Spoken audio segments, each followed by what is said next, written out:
Bueno, buenos días a todos. Muchas gracias por la invitación y por la presencia de todos ustedes aquí. Hoy voy a compartir un poco la visión de ANCAP en lo que es este mundo en transición.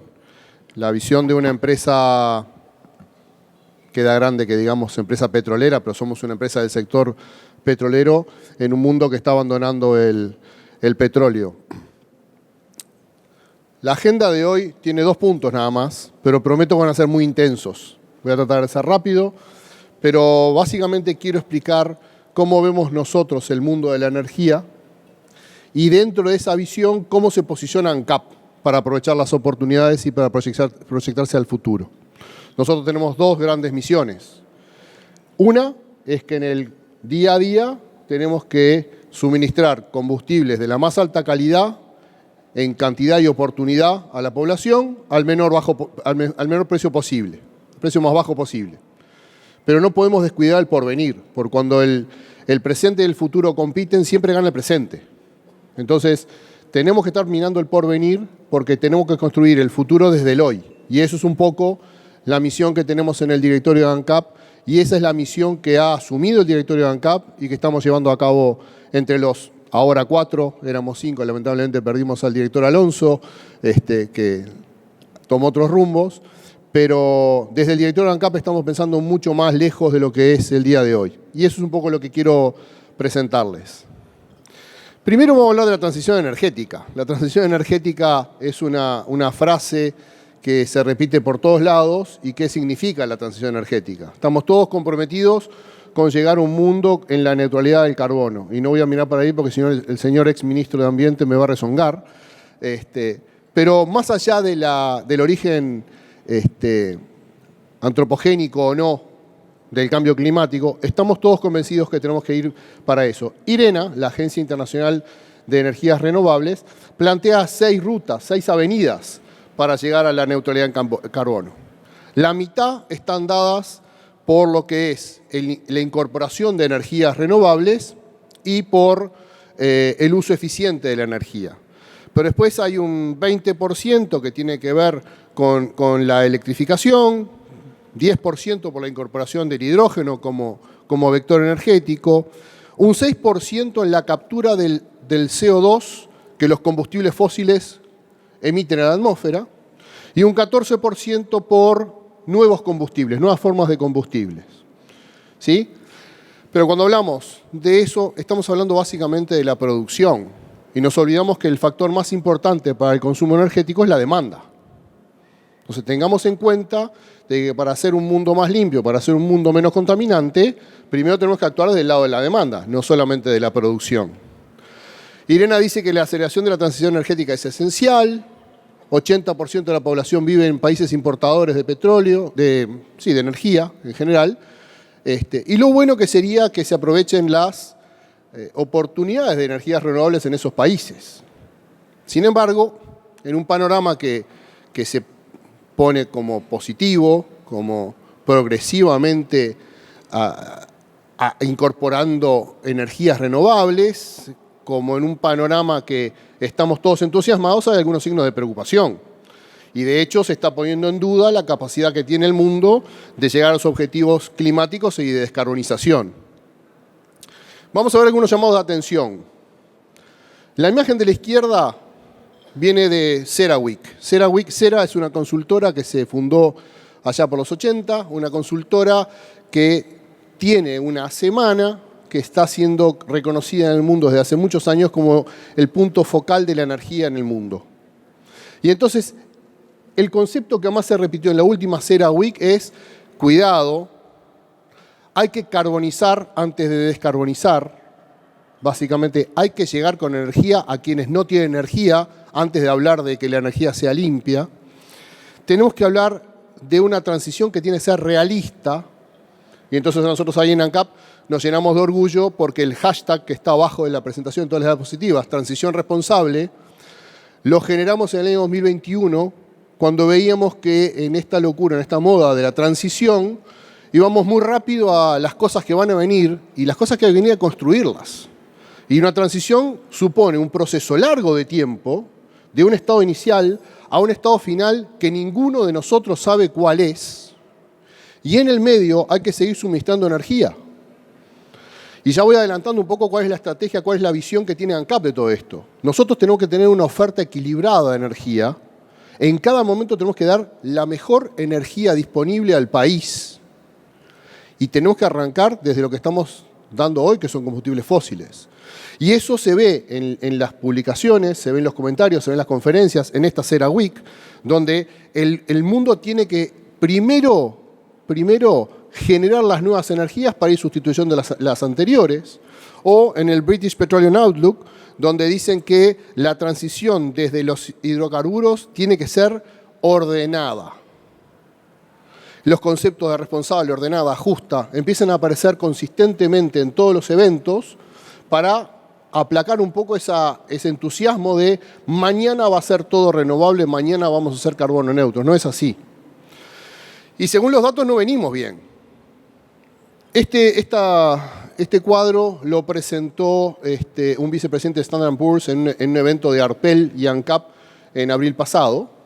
Y básicamente lo que dice es, hace 20 años la matriz primaria de energía se alimentaba 80% de energía fósil. Hace 20 años. Y en el 2019 también. La incorporación de renovables en esos 20 años sustituyó básicamente energía atómica. Pero la participación en la torta de la energía, 80% sigue siendo energía fósil. Como estos datos son del 2019, fui a buscar en otras fuentes, no conseguí la misma fuente original, fui a buscar en otras fuentes cómo estábamos en el 2022. Y resulta que en el 2022, vuelvo a insistir, es otra fuente, puede haber alguna imperfección en la recolección de datos, esta fuente me da 82% de la energía del mundo es fósil. Y en los últimos 5 años pasó de todo en energías renovables. Y los hechos conceptualmente lo van reafirmando, ¿sí? Porque la inversión en carbón es más grande que antes de la pandemia, porque la eficiencia energética está como perdiendo peso. Hubo una moda, hubo un entusiasmo de eficiencia energética y ahora resulta que, como todo tiene que ser renovable, nos olvidamos de que la eficiencia y el no consumo son los mejores factores para tener una energía limpia. El gas natural sigue creciendo y hay inversiones récord, tanto en regasificación como en liquefacción de gas natural. La inversión en petróleo y gas está retomando los niveles prepandemia. La inversión en combustibles bajos en carbono aumenta, pero todavía sigue siendo insignificante en la oferta energética. La energía limpia está empezando a caer frente a la energía no limpia.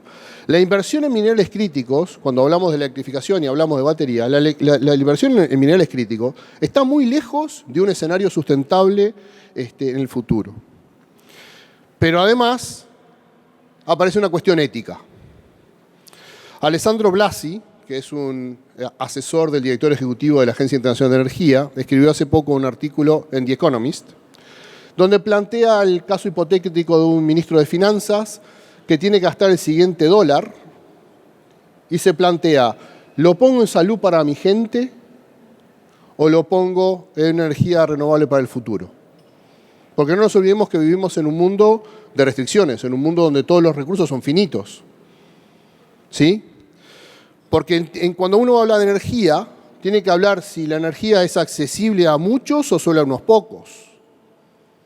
Tiene que preguntarse si la energía es ambientalmente sustentable o, como le pasó a Europa en los últimos años, ¿hay o no hay energía? Cuando a Europa se le cortó el gas natural, se le acabó la energía a Europa. Sin energía no hay crecimiento económico. El consumo energético sigue al crecimiento económico casi en 1 a 1. El problema es que hay casi 1.000 millones de personas en el mundo que no se pueden hacer estas preguntas. Hay casi 1.000 millones de personas en el mundo que no tienen acceso a la energía. Entonces, ¿qué estamos hablando de transición energética para esas personas si no tienen acceso a la energía eléctrica? Hay una cuestión ética en el mundo. Hace poco con el doctor de Santana, con el ingeniero Horvath, estuvimos en un evento en Londres, donde fuimos a ver la experiencia de los países africanos. Todos con 2 tipos de proyectos. Primero, los proyectos petroleros, los que le dan de comer hoy. mucho impulso a los proyectos petroleros. Y después, megaproyectos de energías renovables, bancados, financiados, soportados, promovidos por Europa, que es la que necesita la energía fósil, la energía no fósil. Y hay un comentario que nos quedó grabado los tres, de la delegada de Ruanda, que dijo: está todo bien con el aire limpio, pero no desde la oscuridad. Y esa frase nos quedó grabada porque eso es el dilema ético que hay atrás del tema energético. Por eso vuelvo al hashtag de ANCAP, transición responsable. Estas preguntas en realidad parten del trilema energético que plantea el Consejo Mundial de la Energía, donde dice que la energía tiene que ser segura, la energía tiene que ser accesible para todos y la energía tiene que ser sustentable. Pero la demanda tira. Entonces, a la vez que vemos muchos proyectos de energías renovables y tenemos la imagen de las energías limpias como del futuro, hay presiones económicas porque las energías limpias son más caras que las tradicionales. Pensemos que la industria del petróleo hace 200 años que existe. Inventaron la eficiencia. Las petroleras inventaron la eficiencia. Y cada vez que fueron castigadas, corrigieron, reconstruyeron y mejoraron. Las energías renovables recién están empezando. Y si bien la tecnología está disponible, todavía es cara. Va a ser mucho más barata en el futuro, sin duda. Y sin duda vamos a ir a ese futuro. Pero en un proceso de transición, de nuevo, concepto de tiempo.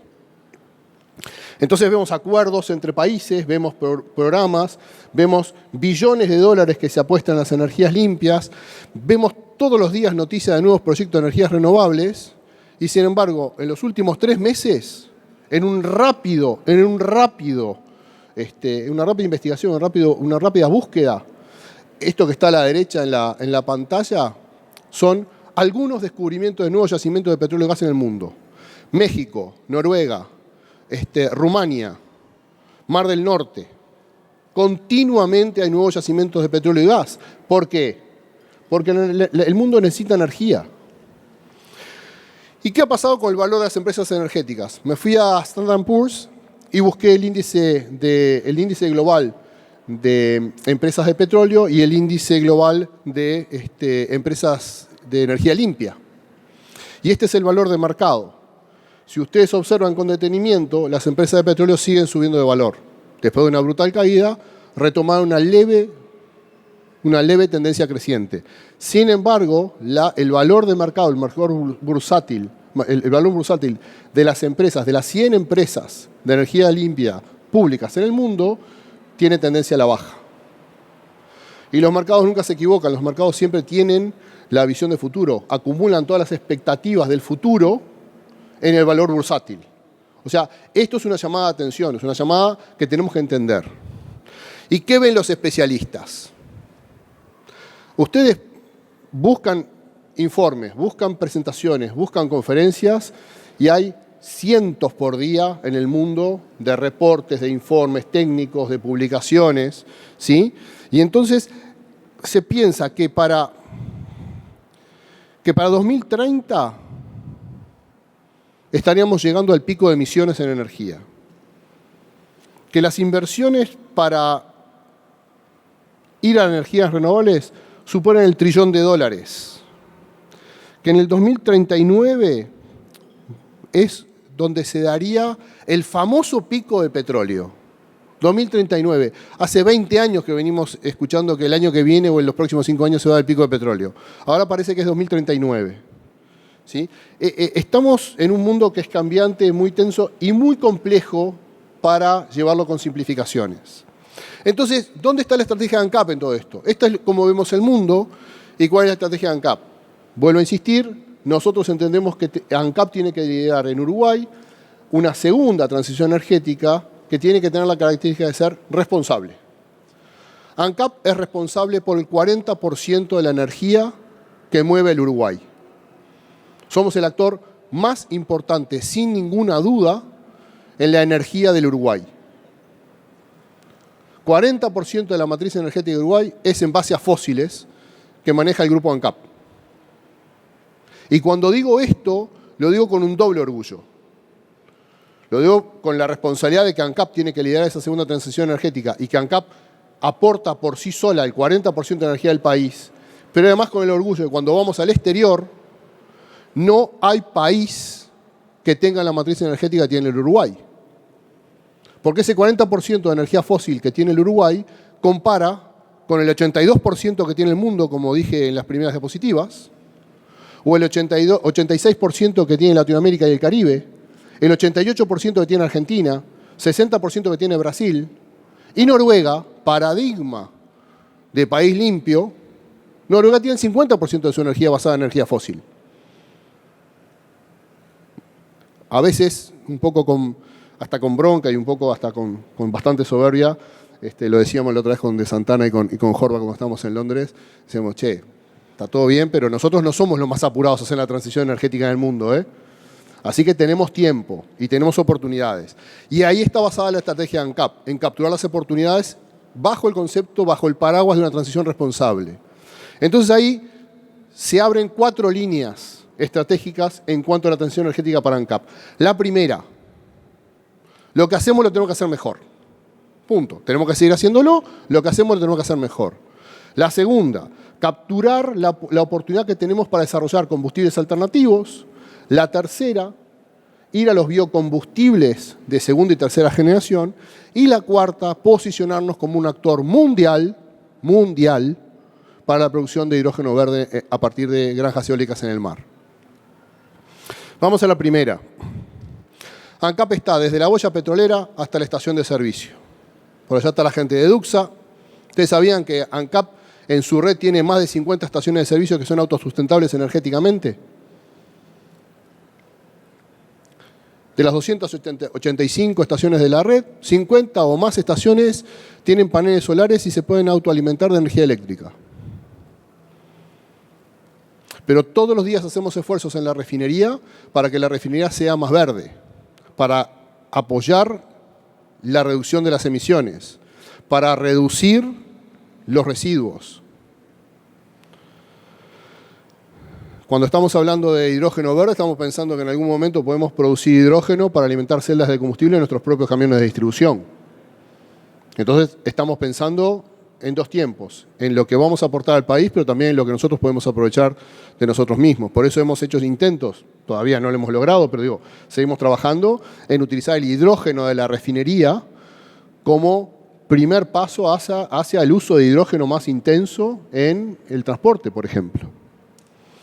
Pero del lado del upstream, decía hace un rato, todos los días hay descubrimientos nuevos de yacimiento de petróleo y gas. Entonces, cuando nosotros miramos lo que era el mundo hace 90, 100 millones de años, creo que ninguno de ustedes está por ahí, hace 100 millones de años, África y América estaban juntas. Y da la casualidad que nosotros estábamos pegados a Namibia, éramos la misma zona. Hace muchos años que el equipo de exploración y producción de ANCAP viene insistiendo en las similaridades que tiene la geología de Uruguay, de Argentina, el norte del mar argentino, con las costas de África. Y en las costas de África hay petróleo y hay gas. Y particularmente en Namibia, y esa es la foto que ustedes están viendo, a la derecha se ve el continente americano, a la izquierda, perdón, el continente americano, a la derecha se ve el continente africano, y esos puntitos rojos ahí, esa zona roja que capaz que ustedes lo están viendo de lejos, están delimitados los bloques petroleros que tiene el Uruguay, que por primera vez los 7 bloques están con contrato petrolero o están próximos a firmarse los contratos petroleros. Y hay 2 estrellitas que son los primeros 2 descubrimientos que hay en Namibia. Namibia en el último año hizo 4 descubrimientos, no 2, 4. La geología es exactamente la misma que hay en Uruguay. ¿Eso quiere decir que tenemos petróleo y gas en Uruguay? Bueno, podríamos decir que sí. Ahora, que de ahí a que lo descubramos y que lo podamos sacar, faltan muchos años todavía. Pero esta es la razón por la cual las grandes empresas petroleras volvieron a Uruguay. Y las grandes empresas petroleras, además, ven la estrategia de ANCAP y la estrategia del país de una oferta diversificada como altamente atractiva y conveniente. Entonces vamos a los combustibles alternativos. El grupo ANCAP, a través de Alur, tiene una posición muy importante, muy interesante en lo que es el mercado de oleaginosas. Y tiene un complejo agroindustrial del cual puede salir aceite crudo. Tenemos la materia prima necesaria para combustibles alternativos en base a aceites vegetales. Pero además tenemos una refinería que ya posee hidrógeno y que puede ser alimentada con hidrógeno para producir combustibles más verdes. Obviamente no les voy a pedir que entiendan este diagrama, pero la refinería, este es un diagrama de la refinería Teja, tiene tres tipos de unidades. Unidades de destilación, unidades de conversión, unidades químicas. ¿Sí? Son las que están allí representadas en verde, gris en gris y verde y amarillo. En verde son todas las alternativas que hemos identificado en nuestra refinería para sustituir carga fósil por carga orgánica. O sea, este es el camino que estamos empezando a delinear desde ANCAP para transformar nuestra refinería en lo que se llama una biorefinería, en lo que se conoce como biorefinería. En vez de utilizar carga de hidrocarburos sacados de la tierra, se utilizan otros componentes de hidrocarburos, otras formas de hidrocarburos, pero que tienen componente vegetal. Son neutros en carbono. Recordemos que la neutralidad en carbono depende de dónde venga el carbono. Si el carbono estaba enterrado y lo saqué, agregué carbono a la atmósfera. Si yo carbono que está en la vuelta lo capturo y lo entierro de nuevo, lo saco de la atmósfera. Y si yo utilizo un energético que no tiene ese carbono subterráneo, estoy siendo neutro. La idea es que para fin del año que viene, ANCAP tenga una decisión de inversión sobre algunas ideas para la producción de biogasoil y bioturbocombustibles, básicamente combustible sustentable de aviación, altamente demandado en el mundo y en posición de nicho.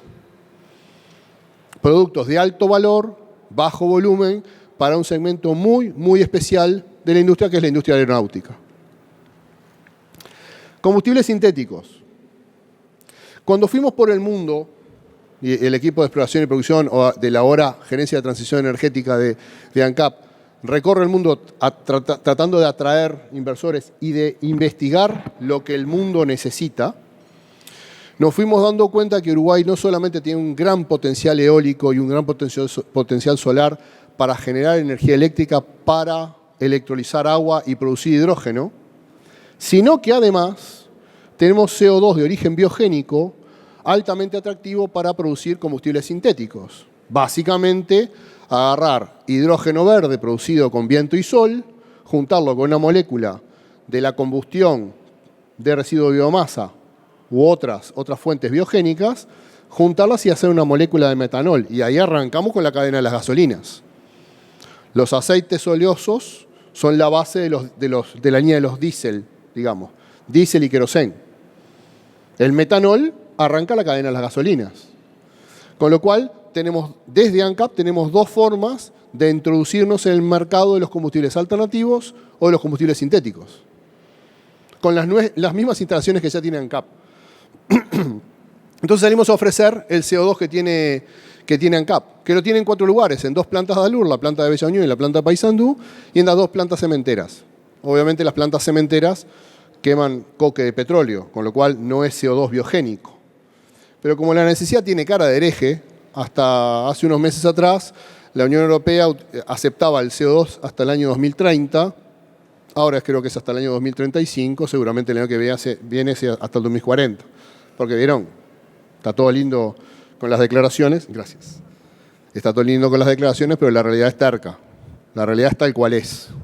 La realidad no admite mandamientos. ¿Sí? Entonces, Alur hizo un llamado de expresiones de interés. Contratamos a una consultora muy, muy prestigiosa y en un tiempo récord, en 4 meses, pusimos en la calle un llamado de interés y una licitación.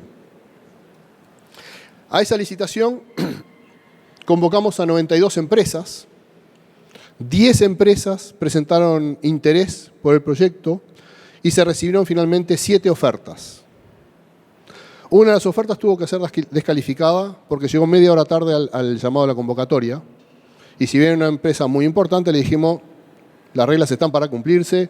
Si llegaron media hora tarde, el sobre ni siquiera se abre.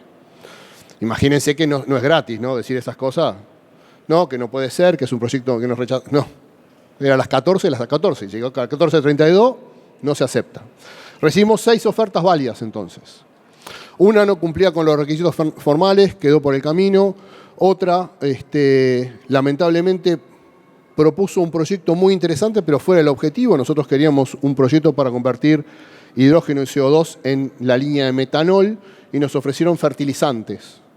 Ahí nos dimos cuenta de la ignorancia que teníamos cuando hicimos el llamado a expresión de interés, porque capaz que al país le hubiera interesado más los fertilizantes. Pero era un proyecto solo, no era un proyecto acabado. Como se apartaba del objeto de la licitación, tuvimos que dejarlo afuera. 4 ofertas finalistas. Una oferta de ellas quedó con un puntaje muy bajo. Las otras 3, ofertas excelentes. Lo simpático del asunto, o no, las ofertas prácticamente empataron en puntaje.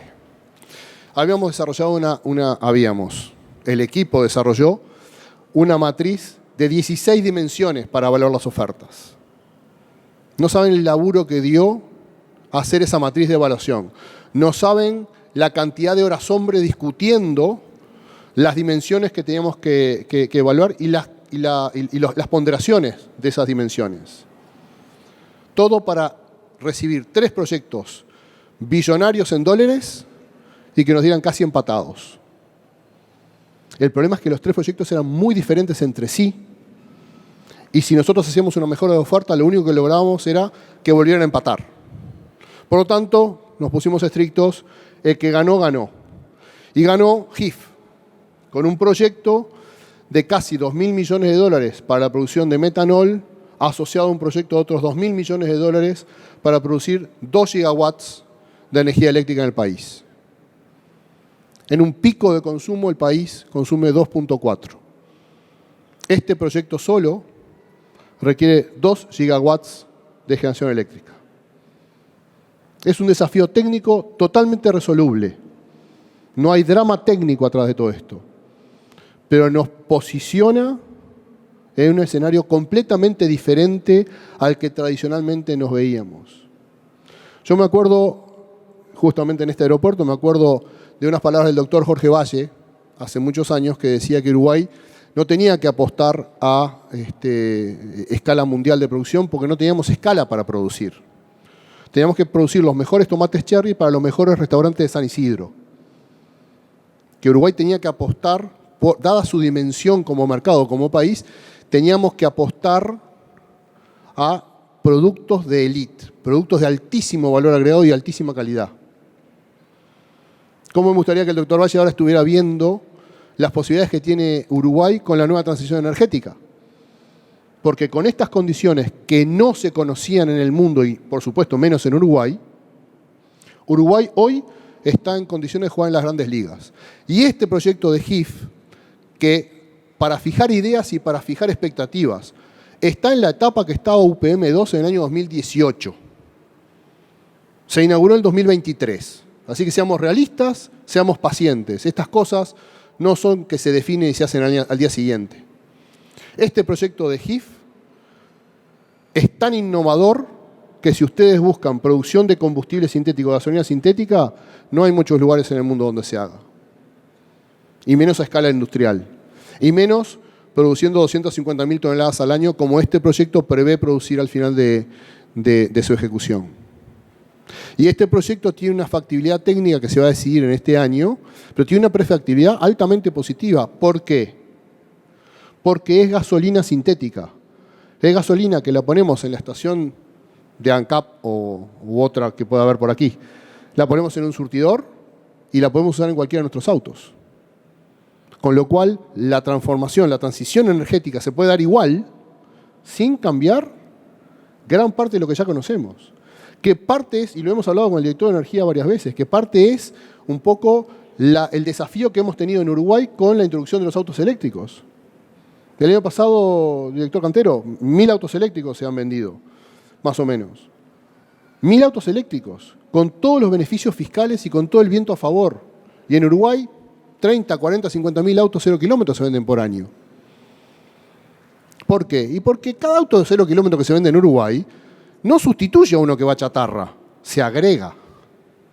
Entonces, el mundo está visibilizando eso también, de que necesitamos utilizar la infraestructura que existe, además de agregar nueva. El proyecto de GIF es un proyecto, ya digo, innovador y rupturista, es un proyecto de $4.000 millones. A fin de año tendremos el estudio de factibilidad cerrado para concretar. Somos muy optimistas con eso, pero está en etapa de estudio. Pero es uno de los tantos proyectos que estamos viendo.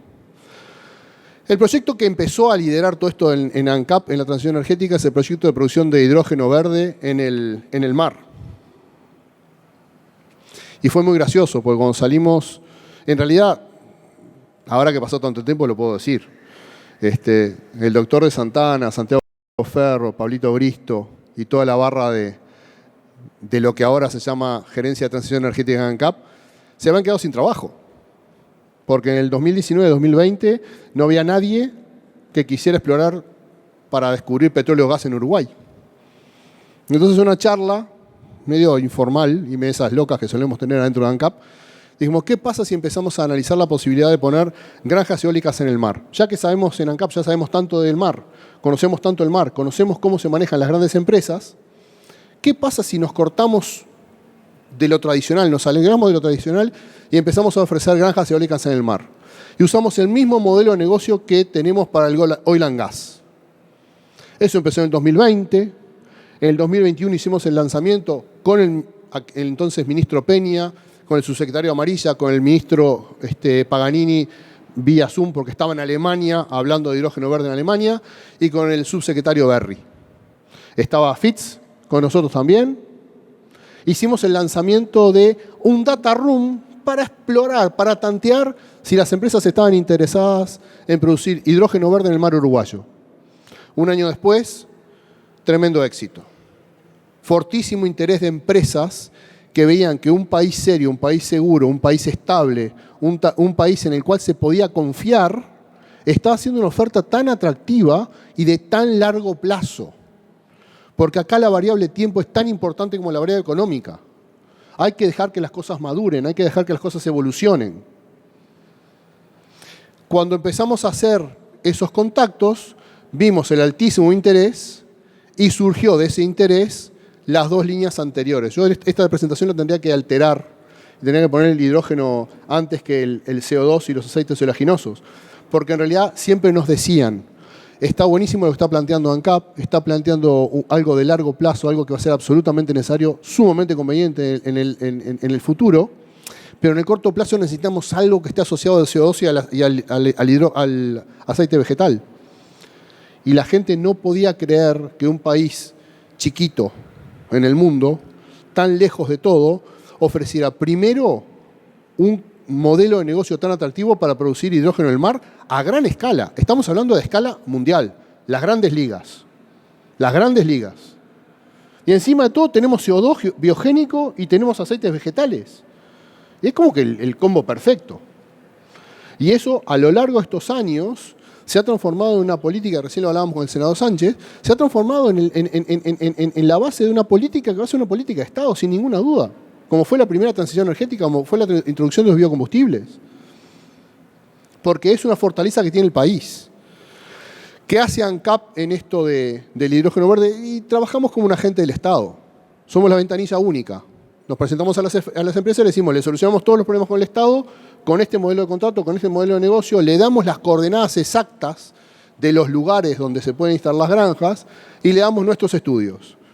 Las corrientes son así, la geología es así, los vientos son así, son estudios de terceros, no son estudios de ANCAP, son estudios totalmente independientes. Y hay potencialidad. Hay potencialidad para instalar en cada granja aerogeneradores para producir 3 gigawatts. 300.000 toneladas de hidrógeno por año. Vuelvo a insistir, no hay demasiados proyectos en el mundo de más de 1 gigawatt de electrólisis. Y esto no es para hacer mañana, es para hacer en los próximos 10, 15 años. ¿Por qué ANCAP está en esto? Algo ya spoileé antes. Digo, porque son modelos similares, hay experiencias en el mar de plataformas que son grandes fábricas que están aisladas en el medio del mar, porque ya hay electrolizadores en el mar. porque ya hay muchas subestaciones eléctricas para granjas de molinos en el mar. Alcanza con ir al Mar del Norte, uno va a la costa de Escocia, mira por el horizonte, está lleno de aerogeneradores en el mar. ¿Sí? Y porque hay una gran complementación entre el hidrógeno y el gas natural. Suena. ANCAP tiene disposición legal, tiene mandato legal, tiene autorización legal desde el 1 de enero de 2023 para participar en hidrógeno y en los derivados, y estamos haciendo honor a ese depósito de confianza que hizo el Parlamento uruguayo al votar esa ley promovida por el Poder Ejecutivo para ir adelante con el desarrollo del hidrógeno verde y los derivados en Uruguay. Para ir cerrando, esta diapositiva me encanta porque esta diapositiva es como que resume todo lo que nosotros pensamos en la transición energética, el ambiente, el petróleo y el gas, el hidrógeno. ¿Sí? En esa diapositiva, lamento que esté tan chico para muchos de ustedes, pero en esa diapositiva está el mar territorial. Las líneas rojas, bueno, son la delimitación de nuestra zona económica exclusiva. Las líneas amarillas definen los 7 bloques petroleros, que vuelvo a insistir, por primera vez en la historia del Uruguay, los 7 bloques petroleros, todo el mar uruguayo está asignado a empresas petroleras para exploración de petróleo y gas, asociado con lo que pasa en Namibia, ¿no? Si en Namibia hay y la geología es la misma, siendo Uruguay un país tan atractivo, ¿cómo no vamos a apostar por Uruguay? Las formas irregulares que ustedes ven de lejos, esas manchas que pueden ser verdes, amarillas, moradas y alguna celestita perdida en la parte más norte de la zona económica exclusiva, esos son los prospectos geológicos que tienen identificados nuestros geólogos. Esos son los lugares de más alta chance para descubrir petróleo o gas. Chance que aumentó, pero que sigue estando en un riesgo de 20% de probabilidad de descubrimiento. Es un riesgo altísimo. De eso viven las empresas petroleras, ¿no? Pero 20% es muy alto en la industria petrolera, por eso están tan interesados en Uruguay. Y aparte, como nuestros depocentros están ubicados en zonas de alta profundidad y de bastante profundos y bastante anchos, existe la posibilidad de que nuestros yacimientos potenciales pudieran ser de gas natural, que es el energético fósil de transición. Pero también está delimitado en celeste unos 10 bloques que habíamos identificado para granjas eólicas para producir hidrógeno. Y en el medio están identificadas las líneas, las zonas, las áreas de alta prioridad ecológica. Y ANCAP viene siendo muy cuidadosa, trabajando dentro de la medida de lo posible. Hay un desbalance entre las áreas del Estado que hay que tener en cuenta, que es ANCAP tiene una capacidad de ejecución diferente a la que tiene, por ejemplo, el Ministerio de Ambiente, o la que puede tener el Ministerio de Industria, Energía y Minería, cuando tienen que participar en decenas o cientos de proyectos a la vez. Y claro, algunos de ellos son los de ANCAP. Entonces vamos más rápido que otros ministerios. Pero nosotros estamos teniendo mucho cuidado en delimitar zonas en las cuales no haya obstáculos con los tráficos, con las actividades de pesca, con los cables submarinos o con las áreas geológicas. Para finalizar, un resumen de lo que es la ANCAP del futuro. A la izquierda ustedes ven 3 logos. El primero es el del hidrógeno en el mar. El segundo es el de la Ronda Uruguay Abierta, de exploración y producción de petróleo y gas. El tercero es el proyecto GIF, el proyecto de Paysandú. Lo puse simplemente para referenciar. La Ronda Uruguay para hidrógeno seguramente salga, la primera licitación se publique en este segundo semestre del año, para un llamado a a presentación de ofertas para marzo del año que viene. En todos estos proyectos, como ANCAP actúa como agente del gobierno, parte de la oferta es qué parte le ofrecen a ANCAP para participar del emprendimiento, que puede rondar entre el 0 y el 30%. El oferente tiene que ofrecerle a ANCAP la posibilidad, el derecho de participar en el proyecto, de coinvertir. ¿Sí?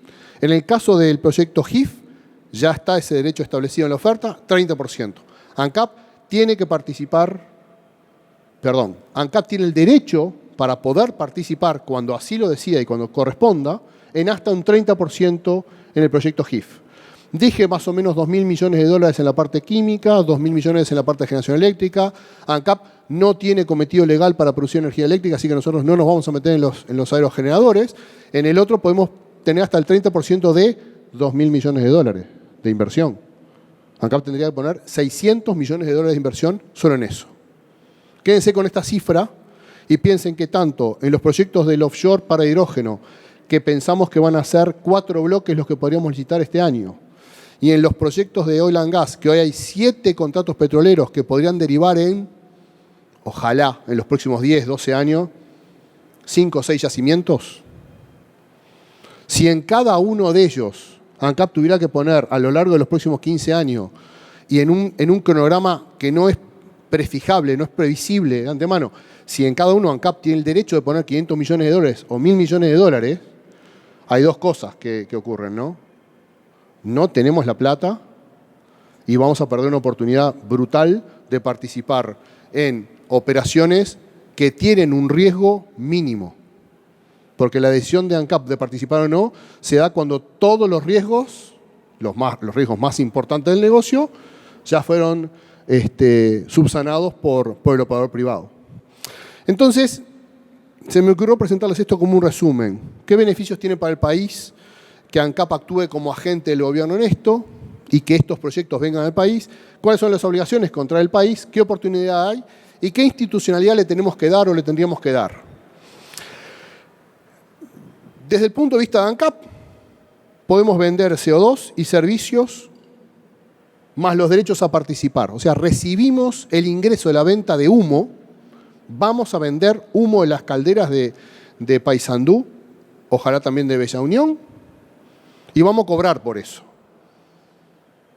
En la caldera de oxicombustión que hay en Bella Unión o en una caldera común, alrededor del 14% de los humos son CO2. Si se le inyecta oxígeno producido de la electrólisis, eso puede subir a 92%, 94% de concentración de CO2. En la destilación de etanol de Paysandú, hay un 90% de concentración de CO2 en los humos que se emiten. Eso lo vamos a vender y lo vamos a cobrar. Pero también vamos a comprar servicios logísticos. Pero esos son pocos pesos respecto a los derechos que ANCAP podría llegar a obtener de todos estos emprendimientos. Obviamente el gobierno va a participar con una parte del profit y además de los impuestos. No hay compromisos especiales. ANCAP y el gobierno uruguayo no están asumiendo compromisos especiales de construir, por ejemplo, un puerto o de construir carreteras o de grandes obras de infraestructura. Después veremos si el país lo necesita y el país le conviene hacerlo, pero no estamos comprometiendo nada en esos emprendimientos. Como decía hace un rato, la oportunidad que se presenta es que ANCAP, en nombre del Estado, participe como cooperador en todos estos emprendimientos. Rápidamente, imagínense, vamos a pensar en positivo. Vamos a pensar que en los próximos 15 años Uruguay puede descubrir 4 yacimientos de gas natural y podemos colocar 4 granjas eólicas en el mar para producir hidrógeno. Nada descabellado lo que estoy diciendo, en un plazo muy razonable de tiempo, ¿sí? Seamos sensatos. 8, más GIF. Pongamos que en cada uno de esos emprendimientos ANCAP tiene que poner 500 millones de dólares. 4.000 millones de dólares, ANCAP no los puede poner. El Estado uruguayo no los puede poner. Pero si nosotros pusiéramos esa plata, el ingreso para el país sería altamente, no sé si decir beneficioso o peligroso. Porque el retorno de esas inversiones nos puede desacomodar el presupuesto nacional. Pueden ser ingresos extraordinarios que pueden derivar en la famosa enfermedad holandesa. Entonces, es necesario darle una institucionalidad a todo esto. Y lo que proponemos de ANCAP y en lo que vamos a trabajar en los próximos meses es en convencer a distintos actores, convencer al Parlamento. Por suerte tengo 3 parlamentarios aquí, con algunos ya hemos hablado de este tema, para que el país trabaje para la creación de un fondo soberano, para darle institucionalidad y buen gobierno a los ingresos extraordinarios que vengan del Estado. Básicamente lo que estamos proponiendo es, pongamos por ley que todos los ingresos de emprendimientos energéticos que recibe el Estado del mar, por ley, pongamos a dónde se van a asignar. Y hagámoslo ahora que no tenemos un peso, hagámoslo ahora que no nos estamos peleando por ese peso. Y si después vemos que la asignación hay que corregirla, la corregimos con otra ley. Pero comprometamos desde ahora a que si hay un peso que viene del mar, viene de proyectos energéticos en el mar, sea destinado a la ciencia y a la tecnología, a la educación, a la custodia de los intereses ambientales, a la defensa de los intereses económicos y materiales del país, a lo que el legislador entienda. Pero está bueno darle una estabilidad, una institucionalidad y previsibilidad. Además, es muy bien visto por las grandes empresas. Imagínense que si nosotros estamos pensando, soñando en que tenemos que poner, no sé, 3.000, 4.000, 5.000 millones de dólares, eso es por la quinta parte de los proyectos. O sea, va a haber otros que van a estar poniendo muchísimo dinero y quieren tener como contraparte un Estado serio. Y el otro es como ANCAP no puede enfrentar esa plata, y acá lo busco a mi amigo Castiglioni, al que ya le dije algún titular al principio, allá al fondo lo veo. Tenemos que crear un fideicomiso, tenemos que crear un fondo de inversión para estos emprendimientos energéticos. Tenemos que crear un fondo que aproveche los derechos que tiene ANCAP de participar en estos proyectos y que ANCAP por sí sola no va a poder participar. Y que sean capitales privados, bien atomizados y con un buen gobierno corporativo que gestionen esos grandes emprendimientos del futuro. Para finalizar, una diapositiva más, y cierro acá. Al principio dije que nuestra misión es cumplir con las obligaciones del presente y proyectarnos para el futuro, pensar en el porvenir. Y creo que eso desde ANCAP lo estamos haciendo. Porque desde que se aplicó la metodología de paridad de importación en la fijación de precios en los combustibles, que le quitó la discrecionalidad al gobierno de hacerlo sin comparación alguna con el mercado. En ANCAP, estos son datos al primer trimestre. Si bien ya tengo los datos del segundo trimestre, si llego a publicarlos antes de que el gerente general me autorice, estamos en lío, así que voy a usar el primer trimestre de este año. Hasta el primer trimestre de este año, el resultado económico acumulado entre el 2021, 2022 y primer trimestre del 2023 fueron 324 millones de dólares, según nuestros balances del grupo, y hemos dejado de cobrar casi 420 millones de dólares por cobrar los combustibles al público por debajo de la paridad de importación. Así que en ANCAP estamos convencidos de que estamos cumpliendo con nuestra misión principal, pero que estamos cuidando el porvenir y que nuestra visión es pasar de ser importadores netos de combustibles fósiles, de energía fósil, a pasar a exportar el sol y el viento del Uruguay. Muchas gracias.